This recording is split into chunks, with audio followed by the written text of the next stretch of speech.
Let's come quickly and talk about the Golden Eaglets. The Golden Eaglets already in camp, of course, under the tutelage of a new coach, Emmanuel Emunike. He is part of the setup that won us the cup last year. And so there's continuity, so to say, in the ranks of the Golden Eaglet. But the story is that, as we said on this show yesterday, the guys get a lot of preparation. They get a lot of games to play. The girls don't get that same kind of treatment.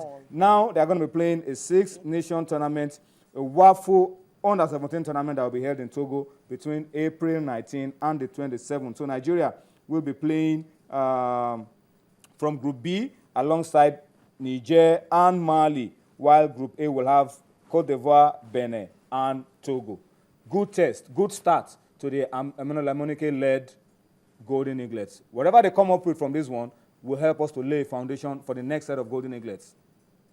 Well, I think it's really a good one. Just like you said, why don't the girls get this kind of tournament? They don't have WAFU for girls. They don't have WAFU for girls, I know. But you have European countries that organize this kind of competition. There was one that was held last year in France. I mean, these are what they should look out for. Yes, of course, we can seek to participate, which is really very key. Like this one, I think the boys, definitely they're lucky. And the good thing is that most of the players have gone abroad, Man City, Tottenham Hotspur and all that, they release the players, and all of them are in camp just to join and to start this WAFU tournament. And after this, of course, you will have a kind of a good team that will start with the qualifiers. From the qualifiers, we'll go to the African section. And of course, from that, maybe another World Cup trophy also coming to Nigeria. But it's really a good start for Emmanuel Emunike. I think I envy him because he's got that luxury to actually play competitions He's like barely this. spent 2 weeks in camp, and Emmanuel Emunike says he will name a provisional list of 30 from those in camp.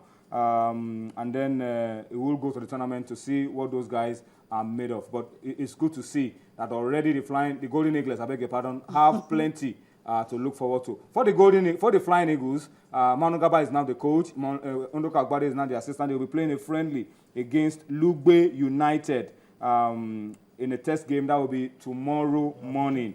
That will prepare them as well. They also have a friendly lined up, a two-legged friendly against Morocco. So in a way, the under-20 boys and under-17 boys have enough already to start off with as we look forward to building a strong team that will do us proud in the different continental competitions. And of course, for the under-20, we've never won it before at the world stage.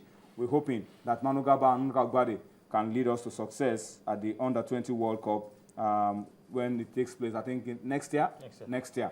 All right. Let's talk about the girls. Sisi, let's come back to you. What's happening? The Falcons? The Super Falcons, of course, they are also going to be playing friendly, which is a good one. They are getting friendly games as well. They're playing Cameroon. They're playing Cameroon on the 15th of this month. And, of course, all the girls are already in camp. Earlier, you have about 20 girls to train earlier in the morning. But right now, we have all of them in camp. 34 players have been called up. And this is more like a provisional squad for the game on April 15th. And of course, Manu Garba has said that, not Manu Garba, Edwin Okon has said that it's going to use a kind of substitution for the screening and all that. So those that will make the finalists, he will bring out before the game in 34 Abuja. Players have been called 34 players, 34 players have been called up. Yeah, of course, the usual suspect, you have Stella Umbachu, you have Miracle Zumba, she's still playing, Chinere Igbomalu, you have Ishola, Elizabeth Ziriki, you have Esther Sunday, she's still playing, of course. You have Onyechi Ohadoha, she's still playing. Ngozi Ebere, Gloria Ofuegbu,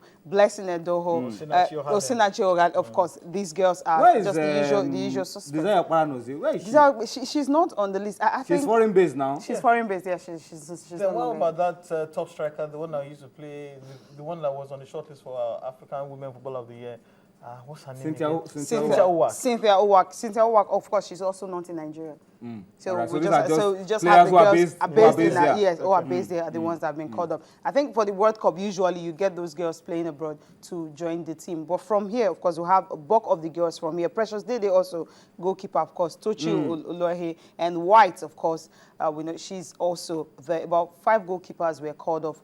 But how many? Close to 7 defenders, and of course the other, you have the strikers. Okay, I think this will help us to prepare for the African Women Championship qualifier against Rwanda. It will help us to prepare. And of course, don't forget the task is for us to win a World Cup ticket at the under-17, I beg your pardon, at the African Women Championship.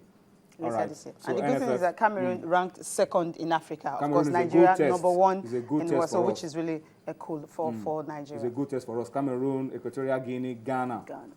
And now South Africa are countries. To some extent, Ethiopia. Okay, we'll look at the ranking first and see where they are. All right, but let's wish the guys the best of luck and hope that they can achieve quite a lot. Sisi, we are staying with you. Women Premier League. Let's focus on the Women Premier League today. We'll talk about the Pro League some other time. Let's start with some of the results of the weekend. Conference Queens. I mean, that's the biggest one. They lost no walkovers. All the games were played. So far, so all good. The games were played. And after 4 weeks, all games are being played in the women's.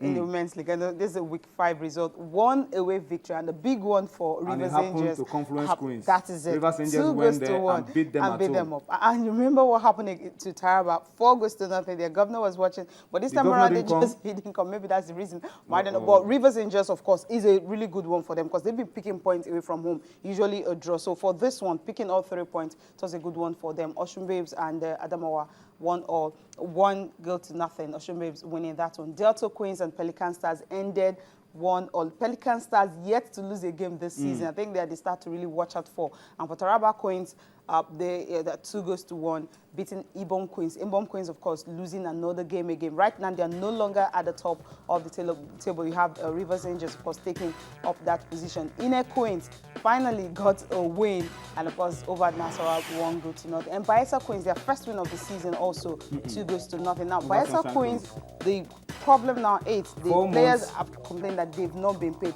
Now, this same thing, yes, happened last year. They were not paid for several months. They were not paid, and now this has started. I think some of the players actually said that this is what is affecting their performance. Playing at home, playing away, they've not really been unpaid. Salaries and so really unpaid. not a good one. 4 months, not a good one at all. Remember, at Delta Queens, I remember one season like that, they actually played all their games without being paid. It was at the end of the season that they were not paid. What of if they are not alive to FCT the end of the season? Queens, I remember how you actually fought the fight. Months. Yes, FCT Queens, 18 months. That was a terrible case. That wasn't a good one but thankfully, that has been resolved, but no FCT Queens anymore. Okay, the fixtures for this weekend, you have Nasarawa Amazons playing at Delta Queens. They'll be hoping to pick up a point from that one. Sunshine Queens and Edo Queens will be in action. Edo Queens, well, this is going to be a tough one for them. Adamawa Queens and Bayelsa Queens will be in action. Rivers Angels and, of course, Oshun Babes will also be in action. Pelican Stars, well, Taraba Queens, I think they will still pick up this one. Ibom Angels and Confluence Queens. So Confluence Queens is going to be a really tough one for them. Now, they've really dropped position right now. They are 5th on the log, and you have Rivers Angels, of course, on top with 11th points for them. For Pelican Stars, 10 points, simply because they still have a game in hand. Oshun Babes, of course, 4th position. Delta Queens, 6th position. You have a Taraba Queens, of course, 7th position. Sunshine Queens, 8th position. And Adamawa, of course, at the bottom. And Edo Queens, the bottom 3, you have a Nasarawa, Edo Queens, and, of course, Adamawa. Edo Queens, by virtue of the fact that they won their first match of the season, they were able to climb from that bottom of the table. All right, Sisi, thank you so much for updating us around the women's game. I'm sure a lot of people now have an idea of what's going on around the Nigerian Women Premier League, courtesy of Sisi. Sisi, thank you so much for that, and we really appreciate you for the effort. Let's move away from football now and talk table tennis, and then later on we'll talk athletics before we wrap it up on this segment of the show. Remember this young guy, Kazim Makonjola. You remember him? Is really on top of his game. Well, the picture that you have on your screen really is Segun Toriola, who is number 1 in terms of experience and in terms of the number of games he's played. But we want to talk about the young guy called Kazim Makonjola, having featured in 2 International Table Tennis Federation sanctioned world tours without any win. Wednesday, earlier today, was good in Almeria, Spain, for Kazim Makonjola. He recorded his first victory at the ongoing tour tagged the Spanish Open. Of course, he won today, but tomorrow Nigerian players will still be in action. But it's important and it's good that after gathering experience and not winning 2 times before now Kazim Makonjola can begin to sing the song of victory. He now knows what it means to win a game at that level. And I think that's what experience does to you. And once again, kudos to the Nigeria Table Tennis Federation for the amount of effort they've been putting into exposing Nigerian table tennis players to international competitions and helping them to gather experience. From table tennis, let's talk road race. And this time, I want to talk about the 10-kilometer Okpekpe road race. Remember, it started last year. It was a fantastic event. The governor of Edo State participated, ran the entire 10 kilometers. He didn't win it, but then he was able to start and finish. And the story this year is that it's getting better and better. And that's because the world champion,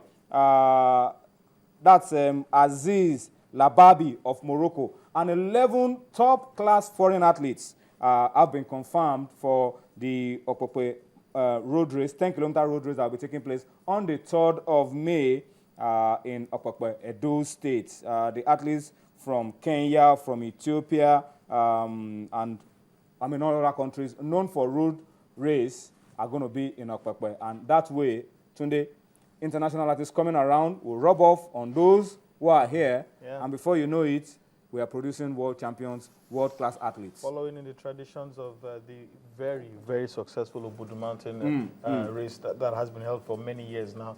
And the Okpekpe Road Race is also following in that line as well. This is the 2nd edition. And already you can see that it has, even in as early as the 2nd edition, is already growing in leaps and bounds. So, like you said, there's always something to be learned when locally based or Nigerian-based athletes rub shoulders with some of the best in the world. There are some tricks that they pick up. There's so much that they can share over, during their downtime. So, in order to boost their career. So it is the, how do I put it, the effect, the multiplier effect on our locally based athletes is enormous. And I'm hoping that this competition will stand the test of time. We'll probably be talking about the 50th edition in the future. And of course, you know what is at stake? Prize money, $50,000 for the men. And guess what? Also, $50,000 for the women. Fantastic. Parity. Huge prize money. Probably the same for the guys. How do I put it? I don't know what you call it, but I know it's equal prize money for the men. Gender-friendly prize money. And the women. We'll see how it pans out at the end of it all.